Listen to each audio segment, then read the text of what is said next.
और छत्तीसगढ़ में हुए कथित कोल स्कैम को लेकर ईडी की ओर से हाईकोर्ट में रिट पिटीशन क्रिमिनल दायर किया गया। जिन्हें आरोपी बनाया गया उनके खिलाफ विधिवत कार्रवाई की मांग की गई। वहीं स्पेशल कोर्ट रायपुर में अभियोजन परिवाद दायर किया गया है। परिवाद 280 पन्नों का है। अभियोजन में 11 लोगों को अभियुक्त बनाया गया। मामले में 2 कांग्रेस विधायकों को भी आरोपी बनाया गया है। विधायक देवेंद्र यादव और चंद्रदेव राय को चार्जशीट में आरोपी बनाया गया है। साथ ही रायपुर की अदालत में रानू साहू के खिलाफ चार्जशीट पेश की गई है।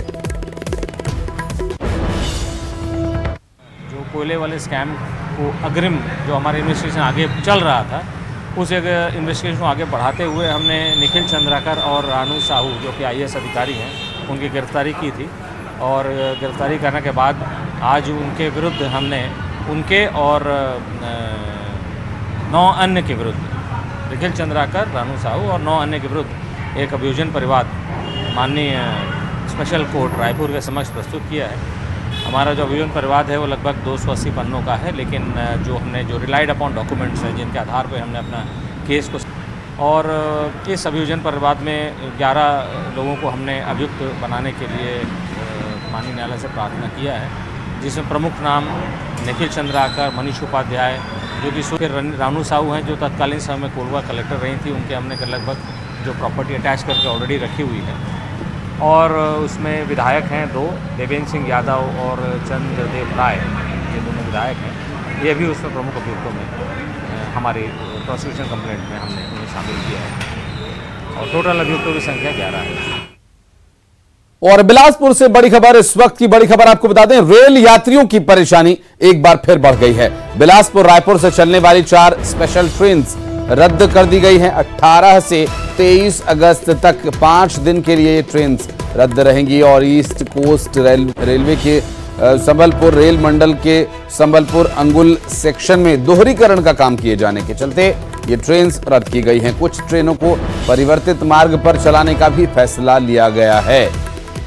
यात्रीगणों को समस्या हो सकती है क्योंकि रेलवे का रेल परिचालन में बदलाव किया गया है। रायपुर से चलने वाली कई ट्रेन रद्द की गई हैं और रेल यात्रियों की एक बार फिर परेशानी बढ़ सकती है।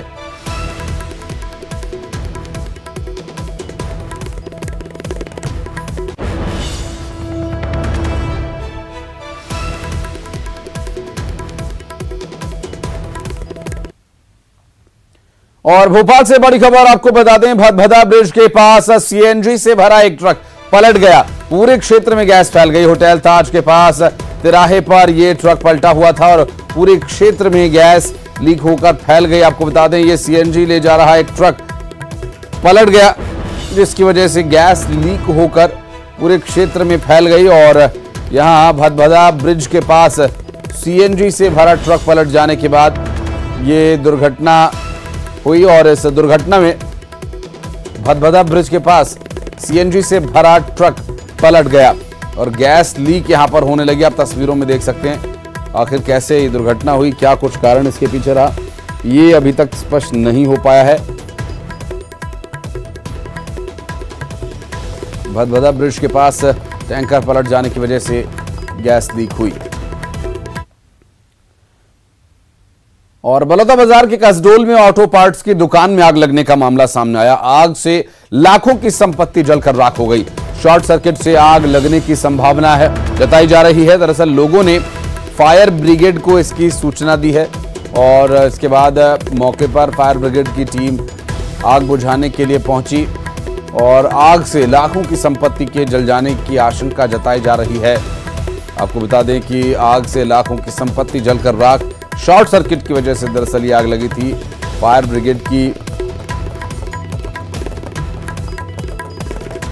आग बुझाने की कोशिशें कितनी कामयाब हुई, बात करेंगे। योगेश हमारे सहयोगी फोन लाइन पर हैं। योगेश, कैसे आग लगी और क्या कुछ इसके बारे में डिटेल मिल पा रही है? आग पर क्या काबू पा लिया गया है? काबू पा लिया गया है और आग शॉर्ट सर्किट की वजह से बताई जा रही है। हालांकि बता दें आपकी कसडोल नगर में बीती रात एक घटना हुई है जब सभी लगभग 12-1 बजे के आसपास से जब सभी यात्री अपने घरों पर थे, उस समय आग जो है लपटें उठने लगी थी, लेकिन किसी को मालूम नहीं था। नगर के बीच चौक में होने के बाद भी जो पेट्रोलिंग की पुलिस की गश्त थी उनको भी यहाँ पता तक नहीं चला, क्योंकि वहां से पुलिस थाने की दूरी लगभग 300 मीटर है। और उसके बाद भी जब इस ऑटो पार्ट्स में आग की लपटें उठने लगी थी, उसके बाद भी पेट्रोलिंग की पुलिस की वाहनों को भी पता नहीं चल पाया और चलते चलते लगभग 2-3 घंटे तक आग यहाँ है वो लपटें उठने लगी। फिर भीषण आग बन गई, जिसमें 9 जो वाहन ऑटो पार्ट्स में रखे हुए थे वो पूरी तरह से जलकर खाक हो गए हैं। हालांकि लाखों रुपए के नुकसान की आशंका भी यहाँ पर जताई जा रही है। कुछ देर बाद ही यहाँ पर जो फायर ब्रिगेड की टीम है वहाँ पहुंची। वो पहुंचने के बाद ही 2-3 घंटे तक उन्होंने आग को बुझाने का प्रयास किया, जिसके बाद आग बुझने लगी। आग इतनी भयानक थी कि बारिश होने के बाद भी आग बुझने का नाम नहीं ले रही थी। किस तरह से वीडियो में साफ तौर पर दिखाई दे रहा है कि आग की जो लपटें है कितनी भयानक। कोई जनहानि योगेश इसकी तो कोई जानकारी नहीं? जी देखिए आशीष, आपको बता दें कि ऑटो पार्ट्स की दुकान है और जो दुकान वाले का घर बहुत दूर है, इससे कोई जनहानि तो अभी नहीं हुई है। हालांकि पुलिस अभी पूरे मामले की जांच कर रही है। चलिए, बहुत गनीमत ये है योगेश कि कोई जनहानि यहाँ नहीं हुई। ठीक है, लाखों का नुकसान हुआ है, वो एक परेशानी का कारण हो सकता है, लेकिन जनहानि नहीं हुई, एक राहत की बात है। योगेश, बहुत शुक्रिया आपका। और बिलासपुर में कोटा में एक हॉस्टल की छात्राओं की मांग ने अधीक्षिका पर गंभीर आरोप लगाते हुए बवाल मचा दिया। दरअसल मेंटेनेंस के नाम पर पैसा लेने का आरोप लगाया गया। मेन्यू के अनुसार खाना नहीं देने का भी आरोप लगाया गया। अधीक्षिका पर लगाए काम करवाने के आरोप। विकास खंड शिक्षा अधिकारी और अनुविभागीय अधिकारी से भी इसके संदर्भ में शिकायत की गई।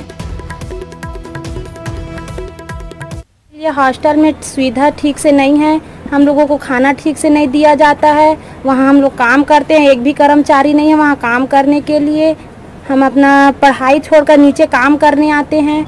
वहाँ मैडम हम लोगों को ठीक से खाना पीना का व्यवस्था नहीं देती है। बच्चे का जब तबीयत खराब होता है तो स्वयं नहीं जाती है हॉस्पिटल, बच्चों लोगों के साथ भेजती है। अपने जेब से 1 रुपया पैसा खर्च नहीं करके देती है। हम लोग जो लोग समर कैंप में नहीं आए थे उन लोगों से 5500 लिया गया था, जो लोग आए थे उनसे 100 रुपये में नहीं पहुंच पाया। आज मुझे जानकारी प्राप्त हुई कि बच्चे लोग सभी लोग स्कूल से भाग रहे हैं, पढ़ना नहीं चाह रहे हैं। ये इनकी समस्या को देखते हुए मैं इनके पेरेंट्स लोग मेरे पास सुबह, मैं कुंजरा से हूँ, मेरे पास सुबह गए कि ऐसा ऐसा स्थिति है, बच्चे लोग पढ़ना नहीं चाहते हैं और बहुत प्रताड़ित है मैडम से वहाँ से। और कुछ शासन की जो बहुत सारी चीज़ सुविधा दी जाती है छात्रावास में, वो सुविधा नहीं मिल रहा है। नाली साफ सफाई कराना, वहाँ अपने पति को रखा है और जो छात्रावास में जो मैडम है वो अपने पति, उनके परिवार वहीं रहते हैं। और उमरिया जिले के बांधवगढ़ टाइगर रिजर्व में कल हुए बाघ के हमले से 35 वर्षीय राज बहोर सिंह की मौत। मामले में दिन भर बवाल मचा रहा। ग्रामीणों ने शव का अंतिम संस्कार करने के बजाय वन विभाग के खिलाफ मोर्चा खोल दिया। देखते देखते मचखेता गांव के साथ साथ पूरा क्षेत्र इकट्ठा हो गया। घटनास्थल पर डेरा डाल दिया। ग्रामीणों का आक्रोश है, वन विभाग के खिलाफ लापरवाही का आरोप लगा रहे हैं। कहना है जिसकी वजह से लापरवाही हुई और जिसकी वजह से इसकी जान गई। दरअसल पिछले 1.5 साल से इलाके में 4 लोग बाघ का शिकार हो चुके हैं।